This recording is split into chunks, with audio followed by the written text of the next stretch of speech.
Hello everyone, I am Tessellating Hexagons. Hello, I'm Europe's Gallo 8. And we talk with words. But perhaps we shouldn't. This is another episode of We Talk With Words, and perhaps we shouldn't. Yay, because it's the 19th of Sunday, and it's the April of 2015, and this is the VEDA of April. Nailed it. Sure you did, Tess. Let's just go with that. She's face-palming so hardcore right now. Because Laura's webcam got upgraded from potato quality to potato and a half quality. Yay!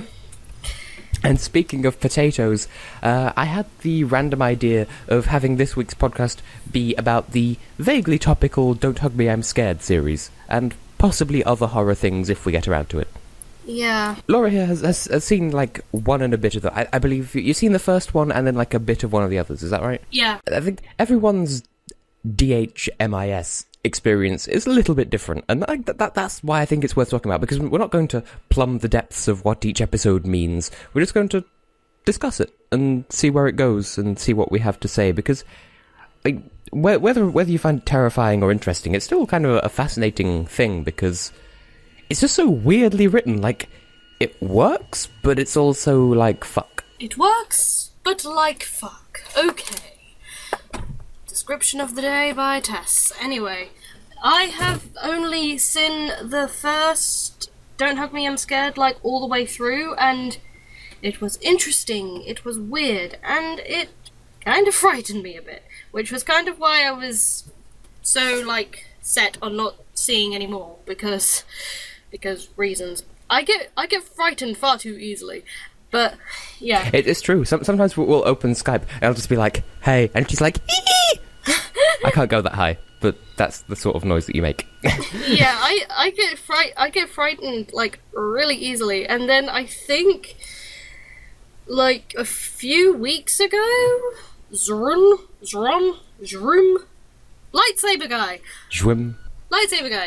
Him and a group of his friends, hi if you're watching, which I highly doubt, they were, like, screen sharing, like, Don't Hug Me, I'm Scared. I think it was either 2 or 4, but I only saw the first 30 seconds of it, and then I was just like, nope, screw this, I'm out of it. Don't Hug Me, I'm Scared. I have very little experience with it, but it sounds interesting. That's kind of why I persevered with making that this week's topic, because we have differing experiences with it, and so we have stuff we can say from different angles and stuff. Because my first experience with it was, when I first saw the first one, it was about 3 a.m.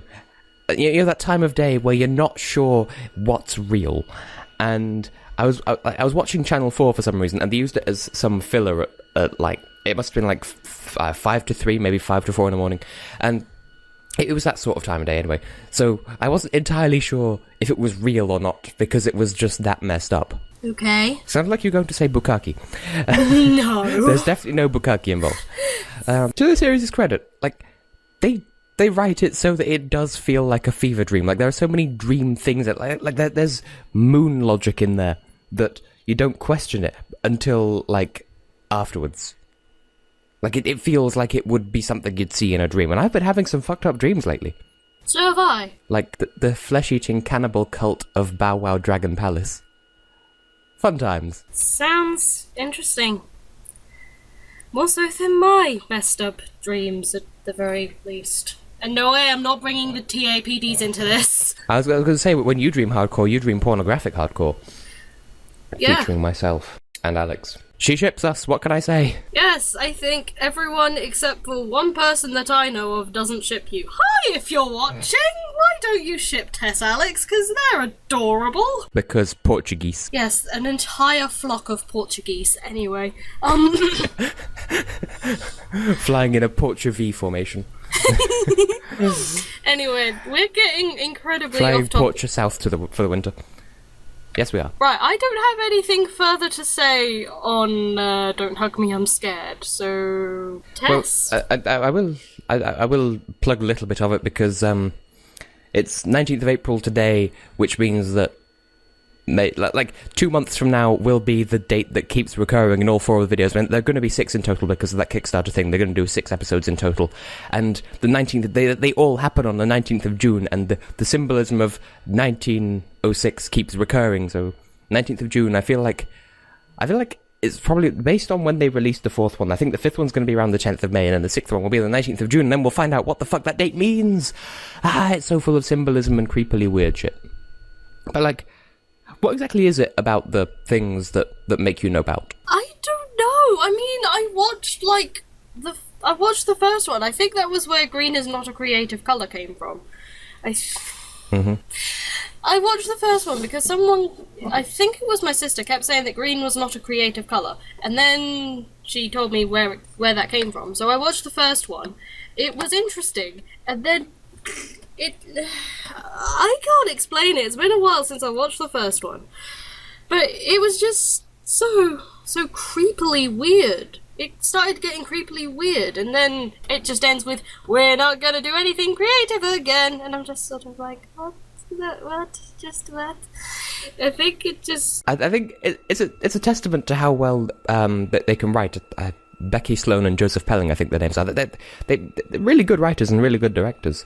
And I think the subsequent 3 episodes so far aren't quite the same as the first one. Like, they have a slightly different feel to them, I think. Yeah. I mean, they're still creepy as fuck, though. I'm not sure what made me nope out at the first 30 seconds of Don't Hug Me, I'm Scared Too.